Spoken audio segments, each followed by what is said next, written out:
Hello people and arts, ¿cómo estamos por aquí? Les doy la bienvenida a otro episodio de Después de Ensayo. Te invito a que te suscribas, que invito a que dejes un comentario si es de tu deseo. A mí me encantará y me ayudará muchísimo. Hoy traigo a otro invitado. Un invitado muy especial que si tú te has escuchado los capítulos sabes quién es. Es una persona que para mí presentarla fuera de lo evidente es complicado, pero es una persona que tú la conoces y se presenta sola ante el mundo, con su sonrisa, con su simpatía, con su cariño, con su inteligencia y sobre todo con la invitación a tener pensamientos claros. Él, mucha gente lo conoce como el príncipe guajiro, le dicen amigo mío, nano, y yo le llamo papá. Y entonces hoy le doy la bienvenida a mi papá, me encanta tenerlo acá, ya van a saber por qué. Y no vamos a hablar de qué bien me he portado yo durante toda mi vida, cómo soy una maravillosa hija, ¿verdad? Cómo soy la favorita de mis 3 hermanos. Eso no va a pasar aquí, ojalá que sí. Sino que mi papá es una persona profundamente intelectual, es corredor de seguros desde que yo tengo uso de razón. Si no estás asegurado, ya tú sabes, ¿verdad? ¿A quién tienes que llamar? Anótalo ahí, ya. Papá de Gaby, listo. Segundo, y es una persona fanática de la lectura. En mi casa los problemas que tiene mi mamá y mi papá principalmente son por donde deja los libros, como tantos libros, mi mamá, o sea, ella no haya qué hacer con tantos libros, pero yo cada vez que me voy de viaje, que gracias a Dios es con frecuencia, siempre le digo, papi, avísame a cuál es la librería que voy a ir. Yo conozco librerías en lugares inauditos, gracias a que mi papá me pide siempre un libro y yo como alcahueta voy y se los traigo. Entonces, papi, te doy la bienvenida al set de Después de Ensayo. Bendición, papito. Dios te bendiga, mi amor. ¿Cómo te sientes estando aquí hoy? Muy bien, un poquito nervioso como siempre. Como siempre, el que no se pone nervioso, bueno. Ajá. Y que aparte no es lo mismo leer, comunicarse adentro, escribir. Mi papá, aparte ha hecho todos los cursos de escritura rápida, mi papá.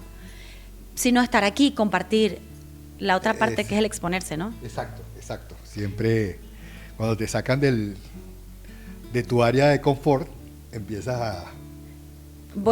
Sí, no, pero yo ustedes van a ver cómo va a fluir como pez en el agua. Papi, lo primero que quisiera como compartir acá es si tú crees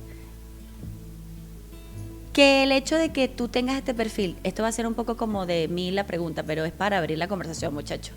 Si tú crees que el hecho de que tú tengas este perfil intelectual, que te gusta la lectura, que estudias oratoria, estudias lógica, permeó, tú de chiquita me enseñaste algo de eso, o simplemente en tu estructura de pensamiento y de personalidad está ahí y yo...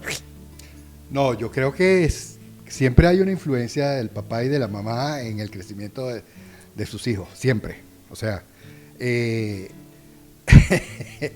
acuerdo de que sí hay formas de hablar. O sea, por ejemplo, cuando me pedían ayuda para que tenían que hacer una exposición de alguna clase, yo veía cómo lo exponía y de repente me parecía un poquito acartonado. Okay. Y yo les pedí entonces que me echaran un cuento sobre lo que estaban. Y en el momento en que ustedes empezaban a echar el cuento, eran más ustedes, eran más genuinas. Y eso es parte de la comunicación. Cuando eres genuino, cuando dices un chiste o te quedas timbrado, eso es parte. Y no es una recitación, como la mayoría nos pasa cuando tenemos que recitar una clase, lo hacemos muy acartonado. ¿Y tú de chiquito nos ponías a que no fuera así? Sí, yo inclusive hacía unos dibujos en donde se contaba la historia. Por ejemplo, el descubrimiento de América. Ah, ok, perfecto. Pintaba un barquito, un marcito y una cuestión. Y sobre eso ustedes me tenían que dar la historia. ¡Qué maravilla! ¡Qué maravilla! Tengo recuerdos y no de esto, pero yo sí sé que yo a mi papá siempre le pedí ayuda para tareas del colegio. Y aunque yo era bien autónoma, creo que entre Bastante. Fabi, Julio y yo... Tú eras la más autónoma en ese sentido. Julio Víctor era súper autónomo. También. Ajá. Fabiana Fabi. era... Fabi, no. Fabiana era realmente muy humilde para recibir consejos. Como humilde. Tú no lo hacías. ok. No, pero es que, o sea, mi papá, yo me acuerdo que yo le pedía, todavía lo hago, o sea, como, ¿qué piensas tú de esto? Pero yo les quiero contar rápido. Una vez que yo le dije, papi, estaba en 3er grado, muchachos. Era la primera vez que me tenía que aprender las capitales y los estados. Yo es que tengo esa llaga aquí. Y mi papá estudia reglas mnemotécnicas, porque él estudia la memoria. O sea, lo más insólito lo estudia mi papá. Él me puso que Aragua es un Paragua y Yaracuy es un Cocuy. Bueno, yo llegué al examen y cuando me preguntaron cuál era la capital del estado Aragua, yo no sabía sino quién era un Chigüiro, un Cocuy, un barquito. Saqué 09. Saqué 09 y yo dije, yo no estudio con mi papá. Pero no estudio, pero sí analizo, discuto, contrasto y busco mucho de su opinión, ¿verdad, papito? Sí. En ese sentido, sí. Fabi, lo que pasa es que necesitaba que le ayudaran a estudiar las capitales. Te amamos, Fa. ¿Qué crees tú que es una buena comunicación, papi? Una buena comunicación. O sea, pero en síntesis. En síntesis, cuando la comunicación es honesta, básicamente. O sea, la persona se abre y dice lo que está sintiendo. Muchos lo hacemos de manera asertiva o muchos lo hacemos, no lo sabemos hacer. Pero aún no sabiéndolo hacer y eres honesta, la conversación vale. Sí, es fértil. Claro. Y en esa comunicación que para ti que sea buena es que sea honesta, tú sientes que hoy, bueno, es que esta pregunta no sé si viene al caso ahorita, pero es que es algo de lo que a mí mi papá siempre me vuelve a traer, que es como tener pensamiento crítico. Sí, hay dos cosas, ¿no? Por ejemplo, y para cerrar la cuestión de la honestidad, hay libros que tú los cierras, o sea, tú los lees y este señor que tú estás leyendo, tú dices, eso no tiene nada. O sea... Palabras y palabras. Sí, no tiene nada que transmita de su apreciación del tema, ¿ok? Y te fastidia. Pero hay otros que tú dices, sí está aportando algo de él, algo que yo no voy a conseguir en otro libro. Aun cuando estés en desacuerdo con eso. Aun cuando esté en desacuerdo con eso. Qué importante eso, porque como que hoy en día pareciera que lo único que nos agrada es con lo que estamos de acuerdo. Y yo siempre digo que, por lo menos en mis discursos, que tú sabes que me has ayudado montones de veces, yo digo, si la gente dice, no estoy de acuerdo con nada de lo que dijo Gaby Alfonso, pero le creo, me doy por servida. Y en cuanto al pensamiento crítico, está el tema de que tú no puedes ser pasivo en una comunicación. Tú siempre tienes que estar pensando qué es lo que está diciendo, por qué lo está diciendo. Oye, ¿estamos hablando de la misma cosa o se perdió en el camino de lo que estábamos hablando? Yo estoy hablando de la A y el otro está hablando de la Z. Sí, no hay una comunicación. Porque no hay un ejercicio de escucha. Sí, de escuchar. Oye, de pensamiento crítico. De pensamiento crítico.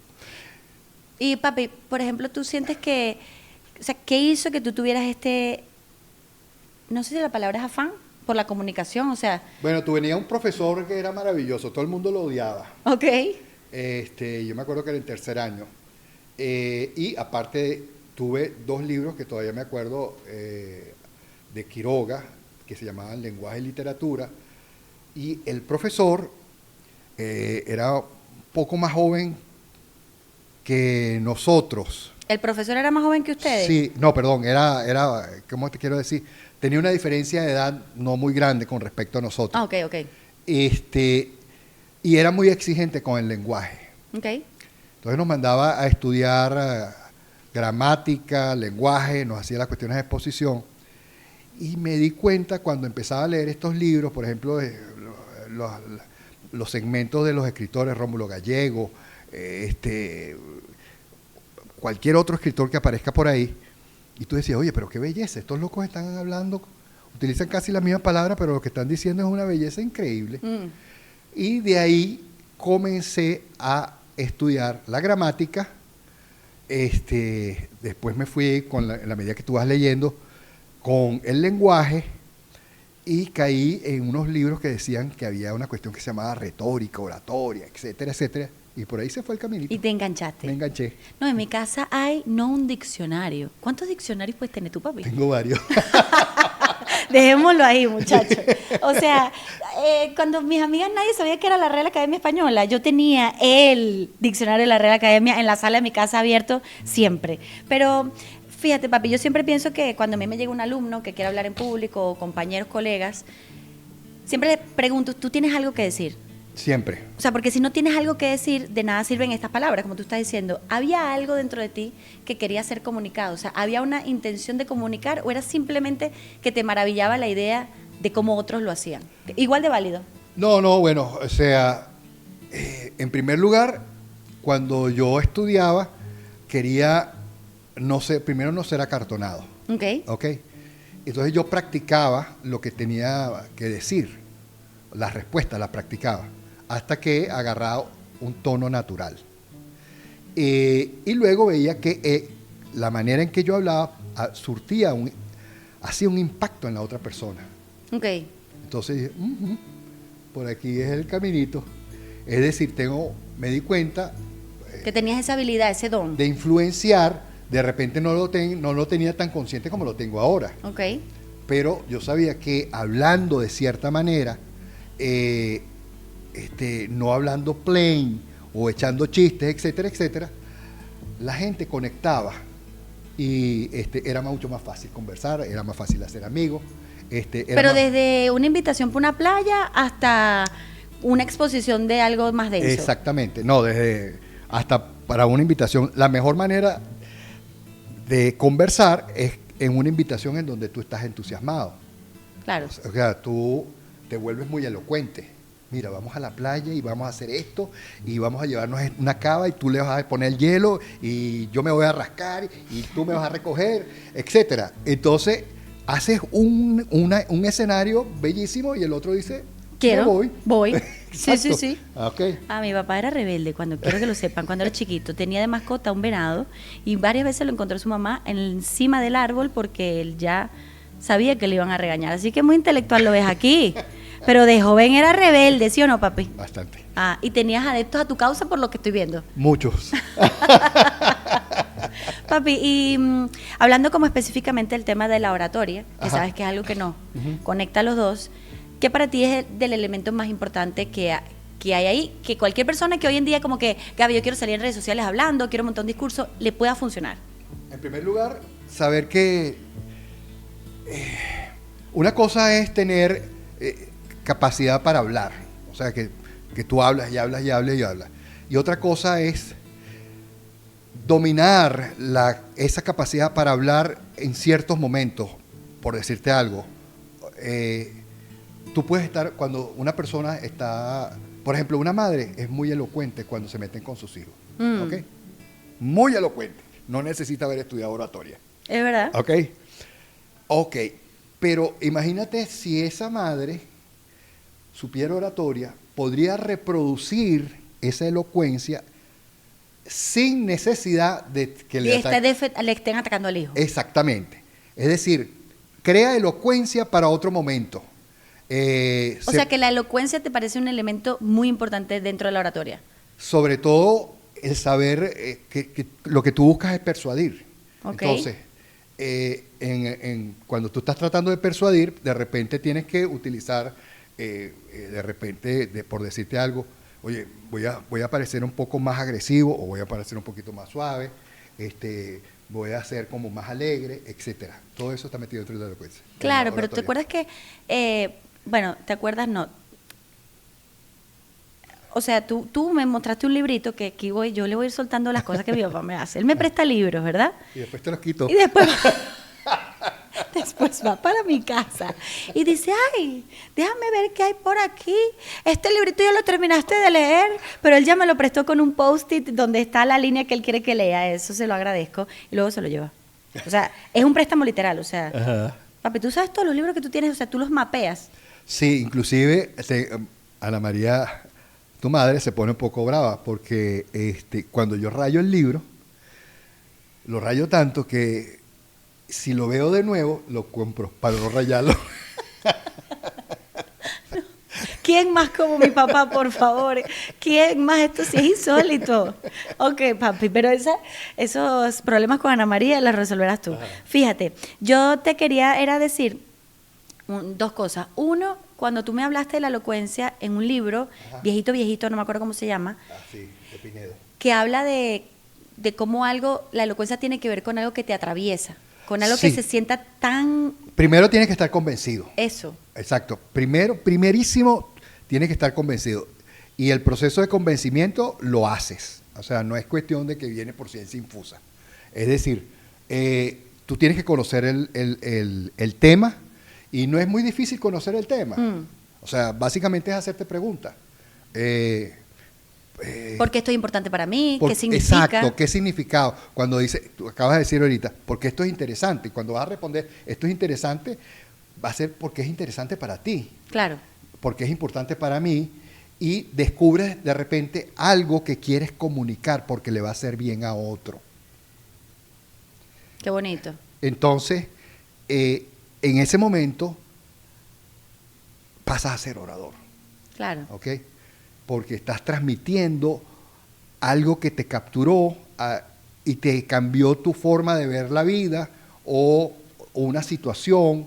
Entonces, La elocuencia viene siendo como algo que es como está una consecuencia Sí. de la convicción. de la convicción, Sí. qué bello. Ok. Es una consecuencia de la convicción y que no mete cabra la elocuencia, que la gente a veces lo confunde con métete un lápiz aquí, No. haz ejercicios de la lengua, usa esas manos así, Ese es el concepto viejo de la oratoria. viejo y barato, barato también, muchacho. Ahí, cuando tú empiezas a estudiar los clásicos de oratoria, te dicen, mira, la regla tal, la regla tal, la regla tal, la regla tal. Los artistas son muy elocuentes. Aquí en Venezuela nosotros hemos tenido oradores maravillosos. Uno de esos es Andrés Eloy Blanco. Era poeta. Él tenía una capacidad para transmitir y generar emociones extraordinarias. También he visto que hay personas que están dedicadas a la vida pública que al principio no sabían hablar, es decir, cuando yo digo no es que no sabían hablar, sino que no sabían transmitir las ideas. Cuando tú ves que van desarrollando y se van dando cuenta de que para transmitir las ideas tienen que preparar el discurso. Sí, una estructura de pensamiento. Exactamente. Y sobre todo, no sé dónde lo vi, pero cuando tú hablas, no solamente tienes que hablar para el experto. Y creo que hay un señor griego, no me acuerdo ahorita su nombre, que decía que le tocaba a un alumno la flauta. Y él le dijo, oye, si solamente tú me vas a oír, yo me doy por satisfecho.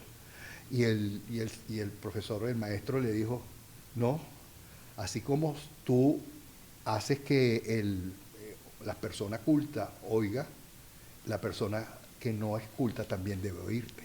Claro. ¿Okay? Y eso es interesante porque justo en mi certificación que estoy haciendo de EXMA, disculpa, ajá, en mi certificación un profesor, que es un conferencista maravilloso, Jorge Serratos, decía, tú tienes, para que tu contenido, hoy en día que la gente está obsesionada con la viralidad, sea bueno, tienes que hablarle a todo el mundo. Y mucha gente hoy en día va en lo contrario, como que mientras más específico sea, mejor. Y él lo compartió, no como yo soy un todero, sino que mi mensaje logra tocar las fibras transversales del ser humano. Y yo me conecté mucho con eso porque yo siento que aunque yo hable de flamenco, le puedo hablar de flamenco al presidente de Procter & Gamble.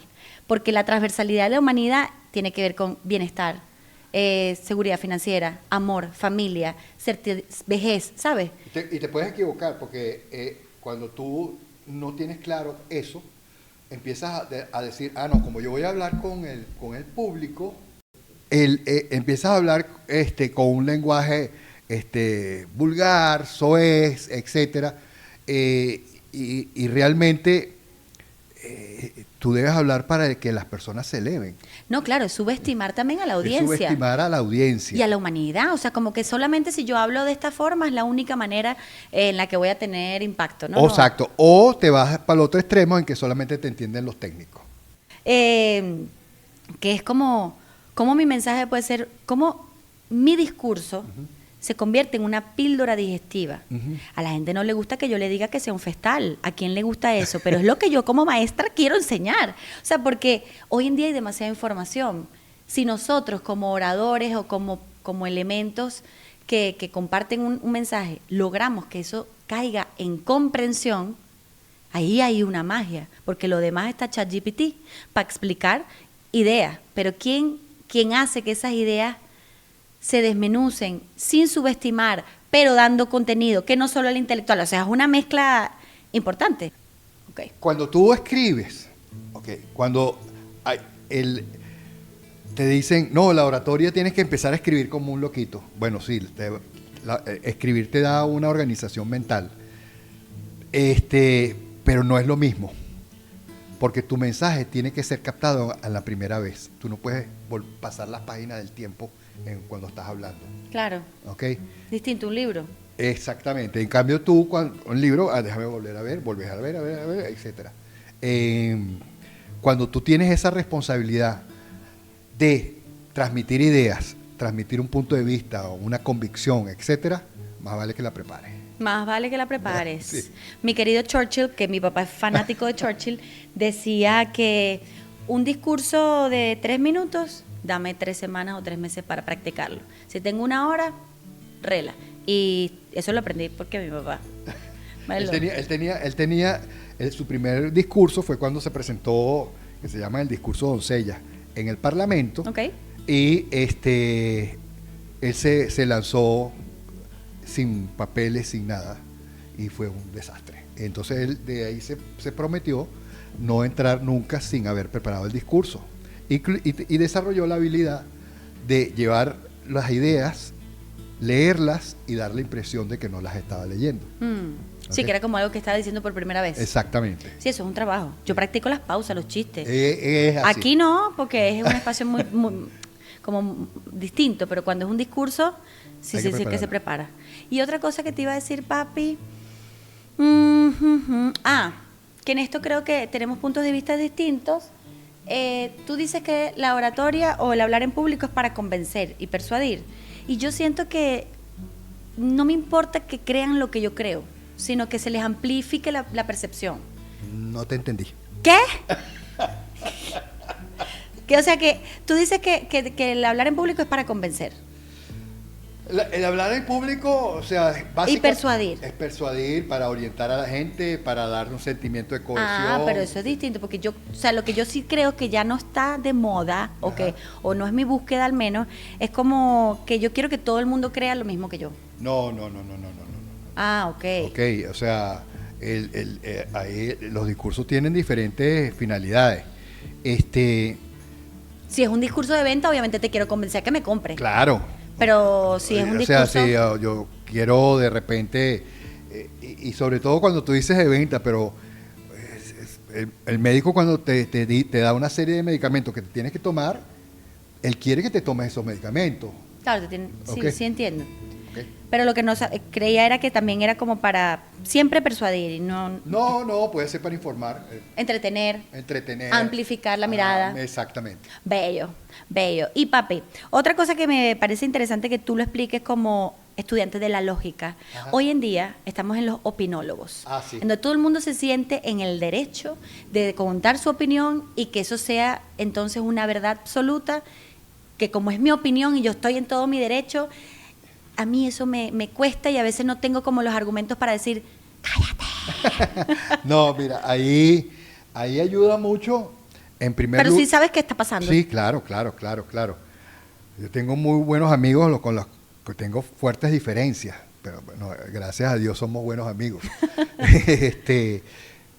Básicamente porque entran en un esquema de que tu opinión vale tanto como la mía. Eso es mentira. Se imprime, muchachos, se imprime. Eso es mentira. Hay unas opiniones que no valen medio, ¿ok?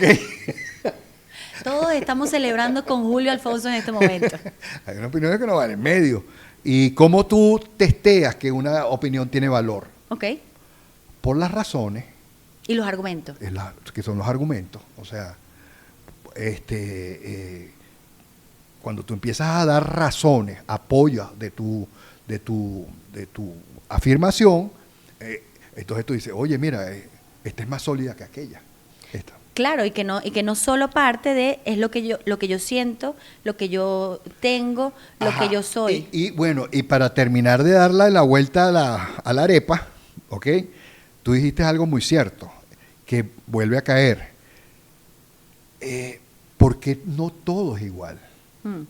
En primer lugar, porque cuando tú estás hablando, te estás refiriendo a ¿qué? A la realidad, ¿ok? Entonces, si tú dices que este envase es blanco, te estás refiriendo porque es el color blanco. Claro. No estás diciendo que otro color, pero hay otra persona que te dice, no, pues eso puede ser un rosado. O sea, la realidad es la verdad. Claro. ¿Ok? Es que es un tema como que muy complejo, siento yo, y que hoy en día se torna muy confuso, y sobre todo de mis preocupaciones como de la humanidad, entre tantas, es como la polarización de pana nos está llevando a un sitio en donde creemos que lo nuestro es lo único. Sí, y como, lo que pasa es que todos tenemos puntos de vista. Claro, ¿Okay? ajá. Okay. Eso es distinto. Claro, tenemos un punto de vista acerca de lo que estamos viendo. Es igualito al famoso cuento del elefante. Okay. No me lo sé. Ok, el famoso cuento del elefante. Hay uno que le está mirando la cola al elefante y otro que le está viendo la oreja y el otro que le está viendo la trompa. Pero todos están viendo un elefante. Ok, entonces cada uno empieza a explicar el elefante desde donde lo ve. Desde el punto de vista que lo ve. Pero eso no quiere decir que no exista un elefante. Y que no tenga cola porque tú estás viendo la oreja. Exactamente. Ojo pelado con esto. ¿Qué otras cosas estás tratando como el elefante, muchachos? No, es que es interesante porque siento que... Entonces, ahí, y perdona que te interrumpa, si uno no tiene claro, al menos yo he tratado de tener, hay un poquito de filosofía, ¿no? Acerca de gente que cree no en la realidad. Sino, si tú no tienes un criterio externo, o sea, no que te inventes tu criterio, el criterio está fuera de ti, el criterio es objetivo, la realidad es objetiva, te pierdes. Claro, pero también ahí tienes que traerte a tu opinión. O sea, está Tienes fuera que de ti el criterio, argumentar, pero también está contigo. Claro, tienes que conversar. O sea, sobre todo por el ejemplo que ponías del libro, que a veces lees personas que tú dices, bueno, ¿y esto qué me trajo de él? No me trajo nada. No se comprometió en el verbo, no se comprometió en la escritura. Exactamente, pero la persona tú lo sientes honesto cuando te está diciendo por qué lo está diciendo. Claro. Okay, ¿cuál es su punto de vista? Ah, pero también te puede estar metiendo una cabra. Pero sí, por eso es que siempre el tema de la comunicación es una gran responsabilidad, porque el que tiene el talento y sabe construir argumentos y tiene lógica, puede convencerte de que ese pote es verde. Sí, de verdad, y tú empiezas a cuestionarte, ¿pero será? Eso se llama manipulación. Okay. Por si acaso, estamos aquí aclarando los términos. Aquí no andamos con cosas raras, no, aquí manipulación. Muy bien, gracias, yo no lo dije, lo dijo Julio. Papi, otra cosa, vamos a pasar de este tema de la comunicación, aunque nos vas a decir, antes de pasar a eso, un filósofo, yo estudiaba mitología griega cuando era chiquita, yo digo, ¿qué niña chiquita estudiaba eso? Mi papá tenía como unos libros de dibujo de mitología, yo pasaba horas, ahora seguro digo una burrada porque me confundo con la griega y la romana, viendo a, ¿cómo se llama? Viendo a Hércules, viendo a Hades, ¿esos son de la? Esos son mitología griega y está bien, y Hércules es el mismo nombre de Heracles, del otro. Okay. Pero de la filosofía, papi, dinos alguna cosa que tú quieras compartir que te mueve, que te gusta. Mira, de la filosofía... ¡Epa! Nos vino a visitar una guacamaya. Mira, es tan interesante lo que dice mi papá que hasta la guacamaya viene, muchachos. A veces vienen día 2. Bueno, ahí la vamos a dejar. Ahí la vamos a dejar, los colores son muy bellos. Mira, yo soy muy apegado a la...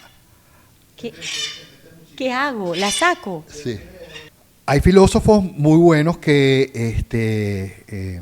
por su forma de argumentar, son fascinantes a pesar de que yo no comparto su fondo. Okay. Como por ejemplo. Wittgenstein. Okay. Y a mí me gusta mucho Tomás de Aquino. Okay. Santo Tomás de Aquino. Santo Tomás de Aquino. Pero como filósofo, el tercio se las traía completas, ¿no? Otro, Jaime Balmes, también. ¿Y una idea de alguno que quieras compartir que a ti te mueva? Una idea que me mueva es que la verdad es objetiva, la verdad está en la realidad. Y Jaime y Tomás piensan lo mismo. Tú no, son como concepciones en que te engloban toda la persona, toda la humanidad de la persona, tanto en lo bueno y lo malo. Papi, cuando tú lees estas cosas de filosofía o estos autores que lees siempre, porque aparte mi papá no es el típico que lee, bueno, él lee desde Agatha Christie, ¿verdad? Sherlock Holmes, tiene toda la colección. Mi papá lee El Quijote de la Mancha, como te puede estar un día leyendo álgebra de Baldor. Yo nunca voy a dejar de recordar el día que yo me paré y mi papá estaba leyendo, unas cositas que unas fórmulas. Pues, ¿qué encuentras tú en la lectura que sientes que sería bonito que el otro lo trajera? Mira, te va a traer, por ejemplo, tú te quieres reír bien, o sea, te quieres sonreír, léete El Quijote. ¿Cuántos Quijotes tienes tú, papi? Deja sacar la cuenta. Tengo varios Quijotes. Sí, pero papi, por lo menos más de 5. Sí, tengo más de 5. ¿Más de 10? Llego como a 9. Pero hay un cuento interesante de los Quijotes. Hay un Quijote, hay de diferentes ediciones, ¿no? Pero hubo uno que me... Hay dos que me encantan. Porque para el que no sabe en qué varía un libro de otro, porque decía el mismo Cervantes, ¿cuál es la diferencia entre una edición y otra, por ejemplo? Por ejemplo, la edición centenaria de la Real Academia se caracteriza porque los términos que son antiguos te los explican abajo. Okay. Hay otro que se llama de Rico o Piquer. Él utiliza el lenguaje natural sin mucho adorno, el que utilizó Cervantes. Y hay otro libro que también me encanta, que no tiene ninguna sola palabra, sino son puros grabados. Eso me lo regaló un buen amigo de la casa, y lo estuvo buscando y lo consiguió en una librería viejas, de libritos viejos. Allá en Madrid, ¿no? En Madrid. Y por cierto, porque ¿a qué se dio que me lo regalara? Porque nos conseguimos en Madrid, y él me preguntó de que quería un libro de leer de Don Quijote. Y bueno, perfecto, yo me lo conseguí, era una edición limitada de la Real Academia, pero era tan buena la edición que nunca se lo di.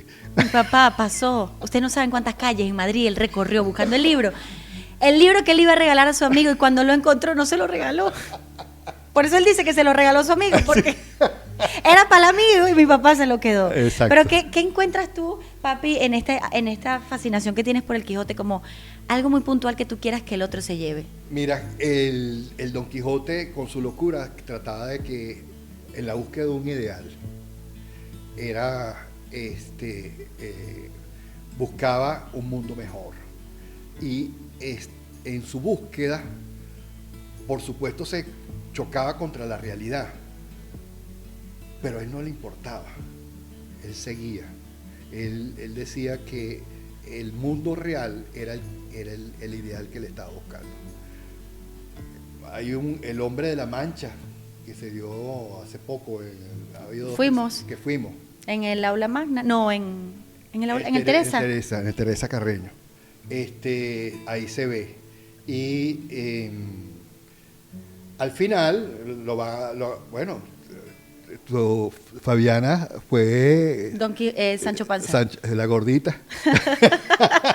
Fabi fue Sancho Panza en el colegio, en el teatro. Okay. Y él trataba, Don Quijote, de mejorar el mundo. Y Sancho Panza, que era el pragmático, el que veía las cosas, que el molino era un molino, y mientras el otro decía que era un gigante, al final...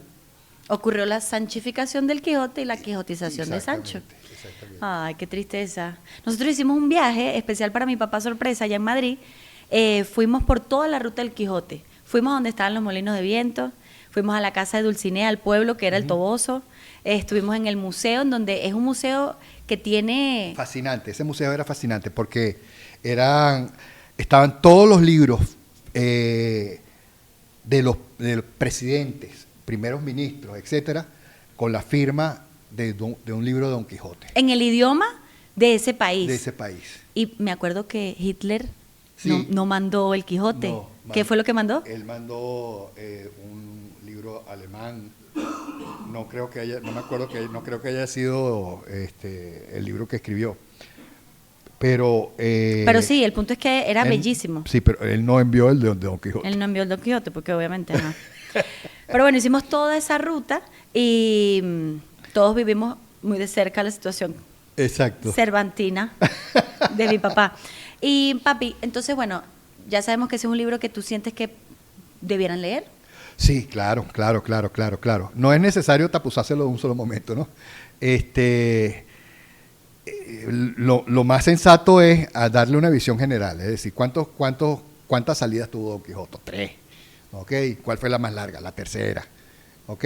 Y son pequeños cuentos que él va dando de sus pequeñas anécdotas de los viajes. ¿Y cómo tú sientes, papi, que ese balance, ¿no?, entre el Quijote y Sancho, en el sentido de que yo ahorita lo llamo la danza entre el cielo y el suelo? Ajá. No lo había asimilado como en el Quijote y Sancho Panza, pero como hasta dónde los sueños y los ideales y hasta dónde la parte pragmática. Mira. ¿O es que en la vida envejece uno y, No, y le quita uno el Quijote? La pregunta yo creo que está orientada, ok, perfecto. ¿Qué utilidad te trae leer el Don Quijote en tu vida cotidiana? Ok. Te muestra que en las situaciones difíciles, para mantener el norte, tienes que basarte en valores. ¿Ok? En situaciones hay objetivos que solamente puedes lograr con la ayuda de otro. Él no podía lograr muchas de las cosas sin la ayuda de Sancho, solito ni de casualidad, y Sancho tampoco. ¿Ok?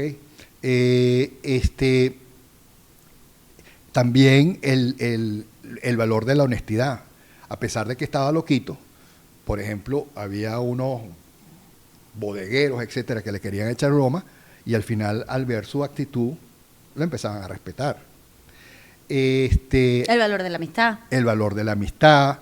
El amor de Dulcinea. La solidaridad, el esfuerzo, el trabajo, etcétera. ¿Tú encuentras en los libros compañía, papi? Generalmente los trato de tú a tú. Ok, sí, no, ya te veo que hablas de los filósofos como si fueran tus brothers, o sea, tus altos panas, Platón y cuando me llamó Aristóteles. Exacto. Y le digo, oye, pero te echaste un pelón, ¿no? Pero entonces sí sientes que hay una compañía ahí viva. Claro, porque tú empiezas a hacer preguntas, empiezas a preguntarte, ¿por qué tú dices esto? Y bueno, oye, pero ¿realmente te estás contradiciendo o no te estoy entendiendo bien? O ahorita con el sistema de la inteligencia artificial hay una oportunidad maravillosa para desarrollar ese espíritu crítico. A través de la lectura Claro, y la inteligencia artificial. Claro. Mi papá, quiero que sepan, que sabe de ChatGPT y Gemini, Perplexity, DeepSeek. ¿Cuál es más, papi? Grok. Exacto, hay otros. Y bueno, si quieres contarnos, para que una persona de tu edad, joven aún, ¿verdad? Está utilizando la inteligencia artificial, y disculpa que brincamos de un tema a otro, pero pero hay una ventana. ¿Cómo estás utilizando tú la inteligencia artificial hoy? Ok, cuando comencé con la inteligencia, yo veía que todo el mundo estaba con la inteligencia artificial. Todos mis amigos tienen más o menos mi edad. Y yo veía que empezaban a recordarse de las fotografías de antaño. Dios coroto. Entonces, yo dije, vamos a meternos con la inteligencia artificial. Empecé a jugar con la inteligencia artificial, hice 3 o 4 observaciones y de repente le pregunté, que creo que esa fue la mejor pregunta que le pude hacer. Ok, tú eres una herramienta, era con Gemini. Tú eres una herramienta. ¿Qué debo saber yo como usuario para potenciar tu uso? ¿Tú no le has preguntado eso a Gemini ni a ChatGPT? Y le sigues escribiendo a tu exnovio para ver cuándo te va a invitar a salir. Estas son las preguntas, hermana, por favor. ¿Y qué te dijo, papi? la habilidad de hacer preguntas, desarrolla la habilidad de hacer preguntas. Entonces, cuando tú, por ejemplo, estás... voy a poner un ejemplo sencillito. Sí. Ok. Yo soy católico. Ok, yo también. Ok, entonces, ahorita yo estaba, antes de venir para acá, estaba viendo un libro que era, tenía la Biblia ahí al lado y el Catecismo por el otro lado. Hice una pregunta, me puse a reflexionar y hice esta pregunta. Ok. ¿Por qué se aplica por qué Cristo hizo lo que hizo? ¿Okay? Entonces, esto es un jueves relajado en la casa de mi papá. O sea, él un día a la mediodía dice por qué Cristo hizo lo que hizo. Ok, y entonces la máquina respondió esto. Esta pregunta es para el desarrollo de cómo se utiliza el GPT. Claro, sí. Entonces dice, bueno, básicamente hizo el máximo sacrificio. El Hijo de Dios se sacrificó por toda la humanidad. Okay. Hubo un acto de justicia y un acto de misericordia.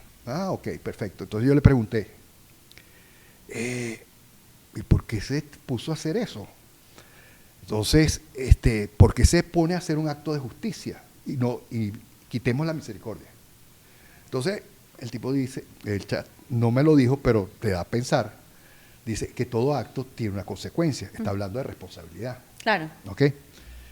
Y de misericordia, porque dice, no solamente te quedas Sacrificio. en el castigo de lo malo, sino que baja la humanidad de la persona. O sea, esa persona era una persona, todos somos débiles, o somos fuertes, o somos alegres, etcétera, etcétera. Y de repente no tenemos una comprensión completa del acto. Y yo dije, oye, qué maravilla. O sea, está tratando esa inteligencia artificial. Esa inteligencia artificial está mostrando algo muy interesante cuando lo está diciendo. Habla de la dignidad de la persona. ¿Ve? Entonces... yo sí creo, papi, Pero para llegar a esa conclusión, yo le hacía preguntas. Claro, ibas empujando. Hasta tenía ciertas satisfacciones, porque la maquinita me decía, oye, qué buena la pregunta. Si no puedes, porfa, papi, tú me lo has dicho a mí, pero yo no lo he registrado y aquí capaz le ayudas a otros. De tus favoritas, ¿cuáles usas y por qué? ¿Cuál se diferencia una de la otra? Ok, yo utilizo 3. Ok. Perplexity, hay una que se llama Grok, que es la de la plataforma X, y Géminis. Ok. ¿Qué usas para qué? Ok, yo le pregunté a las cuestiones estas, mira, yo quiero ensamblarlas a las inteligencias artificiales. Me dio unas instrucciones, no las entendí, entonces le dije, bueno, dime en qué orden debo utilizarlas. Ok. Entonces, la inteligencia me dijeron, utiliza primero Perplexity, luego utilizas Grok y luego al final utilizas Gemini. Ok, ¿por qué tengo que utilizar ese orden? Ok. Entonces me dice, primero, Perplexity tiene la capacidad de, cuando hace la búsqueda, va buscando en dónde existen contradicciones y de acuerdo al peso de la información, dice, esto está más fundamentado por este lado y tú sabes de dónde vino la información. Ok. Luego, Grok. Grok tiene la cuestión que su razonamiento es muy actualizado porque también se basa con la cuestión de X. Exacto, se nutre de las opiniones ahí. Exactamente. Y por último, Géminis se caracteriza porque está hecho como para comunicar, para conversar. Tiene ciertos sesgos, ¿no? Pero no vamos a entrar ahí. Tiene ciertos sesgos que yo lo llamo como una cierta condescendencia. Si yo digo algo... Ay, muy bien, Julio. Muy bien. Enhorabuena. Y si yo digo lo contrario, oye, no lo había visto, también es muy bueno. Sí, a mí también me pasa un poco. Entonces, las dos primeras no tienen eso. Son como más tajantes. Sí, yo le digo, inclusive tú le puedes dar una instrucción a Gemini, le puedes decir, no seas condescendiente. Y no es. Y se va a parar el juego. Ah, ¿viste? ¿Viste toda esta clase que te está dando mi papá aquí? Bueno, papi, eso me parece muy interesante como un guiño a nuestra conversación. Yo no sé si ustedes saben, miren muchachos, este capítulo se está haciendo más largo, pero bueno, se juntaron el hambre con las ganas de comer. O sea, finalmente están viendo buena parte de dónde viene y después yo creo que voy a tener que invitar a mi mamá, porque yo tengo que hacerle honor también a mi otra parte. Pero bueno, papi, hay algo que yo creo que nos hace distinto y me encantaría que pasaras por ahí rápidamente con nuestro origen guayú. Aquí la gente no sabe que tú eres el príncipe guajiro. Sí, bueno, ¿Y eso cómo te construye? ¿Qué de esa identidad a ti te construye como persona o no? No, claro. Ana ya sapea. Ana ya sepia, ahora estoy yo te callá. A tu un casaya, sí. Ahí dijimos, hola, ¿cómo estás? Sí. Y moricuchón o algo así, mi tía nena que nos disculpe es burrito. Sí. Palabras importantes. Puricuchón. Puricuchón. Cuéntanos, papi, de esta raíz que compartimos, obviamente. Ok. ¿Cómo llegamos a La Guajira? Pues? ¿Cómo llegamos a La Guajira? Exacto. O sea, papá es de Anzoátegui, médico, fue uno de los primeros médicos que salió de Clarines. Eran 3 hermanos, uno fue dibujante, el otro fue abogado y papá fue médico. Lo distinguían en Alfonsito el Bueno y el Alfonsito el Malo, no sabemos ya cuáles son. Y era médico militar. Ok. Papá conocía mejor La Guajira que mi mamá. Que mi mamá, sí. Porque la abuela vivía en La Guajira. La abuela vivía en La Guajira y mi mamá era no era de La Guajira, era de la Alta Guajira. Exacto, no es que era Maracaibo, no, Cojoro. No era Cabimas, no era nada de eso. Cojoro. Más allá de Paraguaypoa, más allá de Sinamaica. Y conocía mejor para terminar el círculo de papá. De mi abuelo. Sí. Primero porque para el guajiro no existe sino una sola guajira. No hay una guajira venezolana ni una colombiana. Claro. ¿Ok? Eso fue recogido sobre la misma tierra por Rómulo Gallego. ¿Ok? El tema era que como médico lo llamaban para arriba y para abajo. Y aparte de eso, papá era un tipo simpaticongo. Ay, o sea, sí, pero entonces esto es de linaje. Sí. La simpatía de nuestra familia es de linaje, muy bien. Exacto. Entonces, los tíos míos se lo llevaban para arriba y para abajo. Cuestión que no podían hacerlo con mamá. Ok. Y la otra cuestión fue que al pasar, o sea, mis mejores vacaciones eran en La Guajira. Claro, pero no has llegado a cómo tú naciste. Ok, ahí es que voy. Bueno, de la fusión de Anzoátegui con... O sea, el abuelo conoció al... ok, papá conoció a mamá porque necesitaba alguien que le hiciera la enfermera. La enfermera y que tradujera los medicamentos que le estaba poniendo a los guajiros o lo que le estaba haciendo a los guajiros. O sea, se enamoró de su india. Exactamente. Se enamoró de su india, de su enfermera, que era mi abuela. Exactamente. Y ahí se casaron. Ahí se casaron. Por cierto, que tiene una buena anécdota. Papá estudió en la Sorbona de París y cuando se casaron, él se fue para Pittsburgh, Pensilvania. ¿Okay? Y yo le echaba broma a mamá y le decía, bueno, mamá, tú sufriste un shock cultural.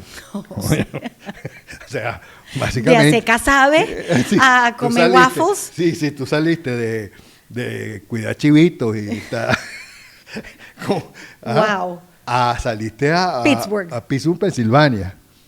Ella se reía mucho y me dijo sí, y me encantó Pittsburgh, Pensilvania. De hecho, ella murió en los Estados Unidos. Ella murió en los Estados Unidos, en Minnesota, la abuela.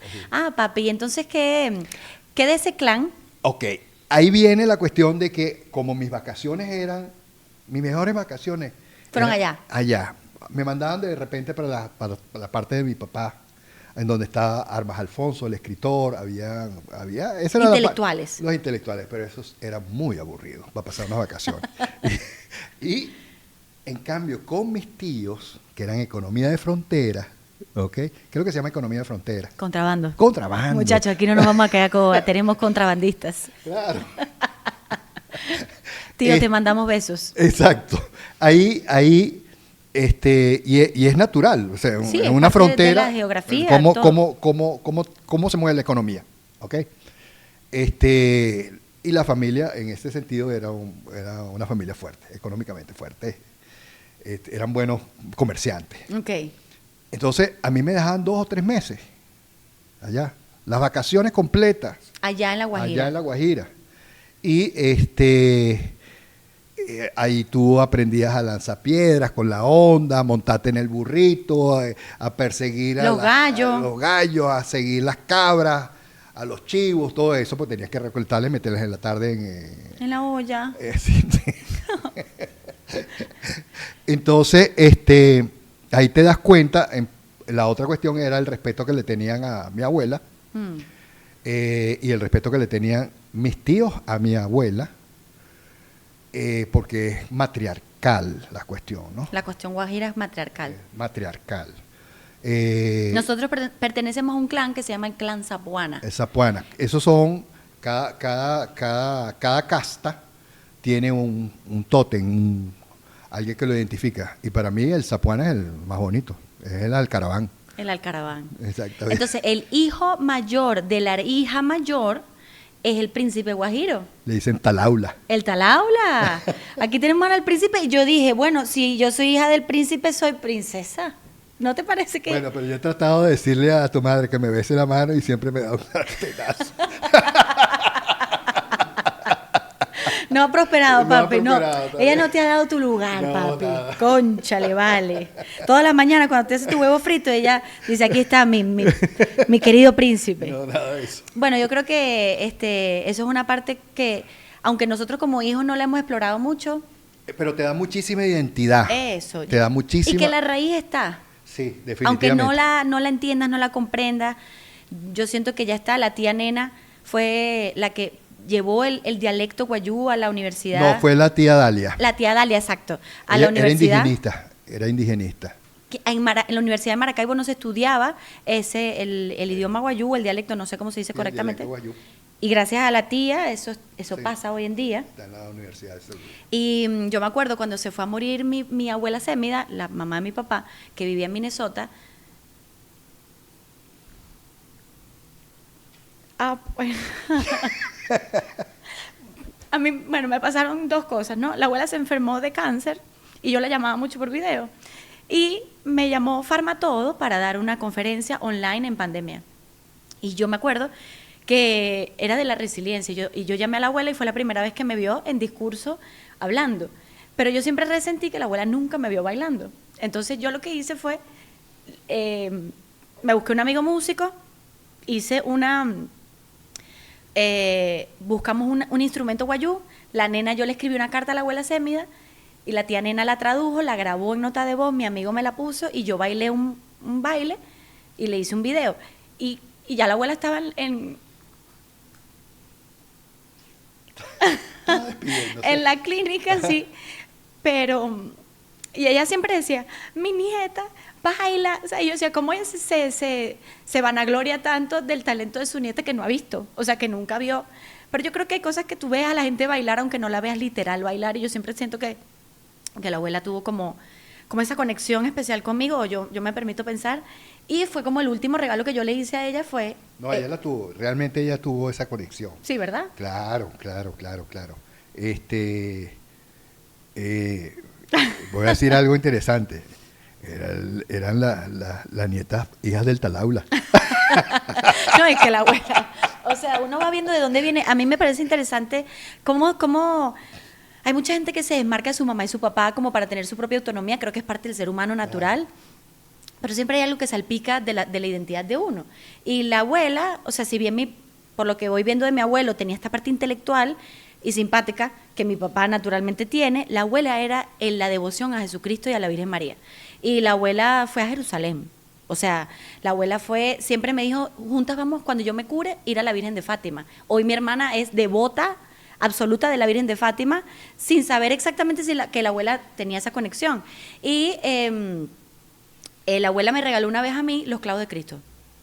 Literal, los clavos de este tamaño de Cristo eran 3, que yo llevaba, se lo tienes que llevar encima del sostén. Y yo, abuela, yo no voy a llevar en el sostén los clavos de Cristo, ¿entiendes? O sea, mi amor, yo lo puse en la cartera por un tiempo, pero bueno, ella era una persona que se paraba a las 4 de la mañana, sin hablar el idioma en inglés, lograba que unos gringos la fueran a buscar a su casa todos los días para llevarla a la iglesia, a que ella cumpliera su promesa de devoción. Y yo creo que tú pues tomaste mucho eso de la abuela como esa formación católica. No sé si ella te la impuso o qué, pero...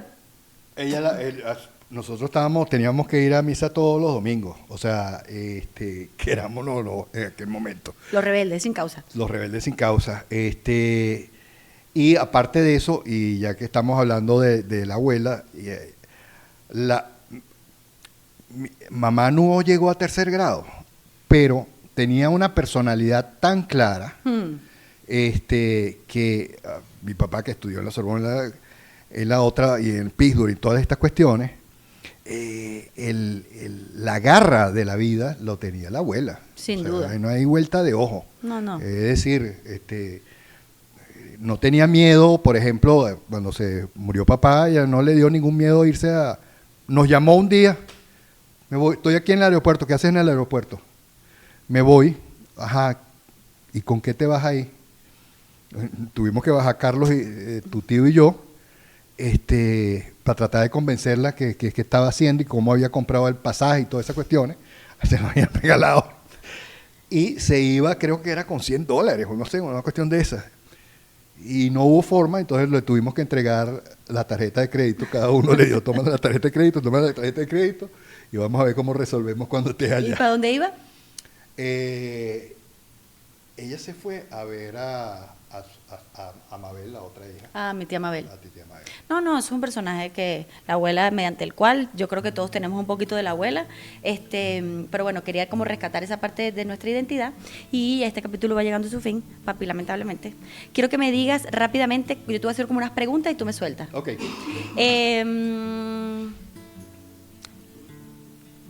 Un último libro que te gustó. El último libro que me gustó, bueno, tengo que repetirlos. Cuando te digo el último libro que tengo que repetir, a mí me encantan los libros de Sherlock Holmes y los vuelvo a leer. Ok, Sherlock Holmes. ¿Tu comida favorita? El pabellón. Ok. Los nombres de tus nietos. Santiago y Leonel Andrés. Hay que aclarar esa parte porque digo de repente Sebastián y después cae el otro. Sí, no, le cambian los nombres. Fabi todo el tiempo que papá, tu nieto, se llama Santiago. Sebastián no existe. Pero bueno, no importa. ¿Un lugar del mundo que te guste? Madrid. Madrid. Sí. Tu hijo, de tus hijos, ¿cuál es el más consentido? Esa es una buena pregunta. No tengo consentido. No, pero ¿quién es más mingón? La más mingona. Ajá. Fabiana. Sí. ¿Tu hijo más amiguero? Tú. Yo. Sí. ¿Tu hijo más duro? Julio Víctor. Yo, que me sé la respuesta. ¿Tu hijo más tímido?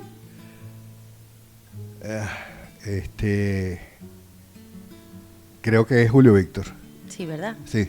Aunque no, él tiene una cosa rara, él no es tímido. Yo soy tímida, aunque no parezca, pero bueno, ese no es el punto. Ok, papi. Bueno, muchachos, ¿hay algo que quieras agregar que no dijiste, que te hubiese gustado compartir? Mira, no, o sea, primero, muy agradado por la conversación, ¿no? Fue un momento muy, muy sabroso, genuino. Sí. Ok. Y hubo mucha espontaneidad, nada preparado. Y bueno, y también nos permitió recordarnos de quiénes somos. Qué importante, muchachos, es que Juan nos contaba antes de que hiciéramos el capítulo, su papá es cineasta y Juan es cineasta también. ¿Puedo contar esto, Juan? Ah, ok. Entonces su papá le hicieron una película, ¿eso es así? Ok, su papá es director e hizo una película. Ay, Dios mío, no estoy contando esto bien. Y en una parte del guión, hablan de una parte de la familia. Sí, él hace un discurso que tiene que ver con la película, pero que también tiene que ver con la familia. Exacto. Y quienes pertenecen a la familia de Juan podían entender entre líneas lo que estaba diciendo su papá. A los otros les iba a llegar, pero a los que son sus hijos les iba a tocar. Y Juan y su hermano estaban en el set. Y bueno, y Juan se conmovió mucho con eso que estaba pasando y cómo a veces nosotros no somos tan vocales con nuestra familia para decirles, para manifestarles el amor, el cariño, la admiración que tenemos. Y eso que yo soy una persona muy vocal, no me la paso todo el día, papi te admiro, papi te admiro, papi te admiro. Y bueno, sí creo que este espacio me permite honrarlo de alguna manera, que él sepa que mucha de mi forma de comunicar, de mi interés por la vida, de mi curiosidad, viene de ti, que entiendo también que ahora viene de la abuela, del abuelo, y que al final también mi papá me permite mi unicidad y yo también la suya. O sea, como aunque compartimos algo tan medular como es el comunicar bien, el compartir con valores, cada uno tiene cosas de las que a veces no podemos ni hablar porque, pero creo que eso también es la familia. O sea, como rescatar el contraste, el cariño, la incondicionalidad. Y si tienes la oportunidad, luego de ver este capítulo, llamar a tu mamá o llamar a tu papá y decirle lo grandes que son para ti, o mándale un mensajito, te recomiendo que lo hagas. ¿Sí, papito? Totalmente de acuerdo. ¿A quién vas a llamar tú ahorita? ¿A Leonel o a Santiago? Equipo, este capítulo llega a nosotros gracias a Spaline, nuestro aliado favorito. Ya tienen una imagen nueva que evoluciona, así como evolucionas tú dentro de tu familia también, aunque sean personas que te conocen de toda la vida. Ellos tienen 20 años, yo tengo 38 siendo hija de él. E igual, seguimos cambiando, seguimos creciendo y este espacio me permitió compartir con mi papá algo distinto como me permite Spaline cada vez que me voy a consentir en mi casa. Espero que lo hayas disfrutado. Adiós.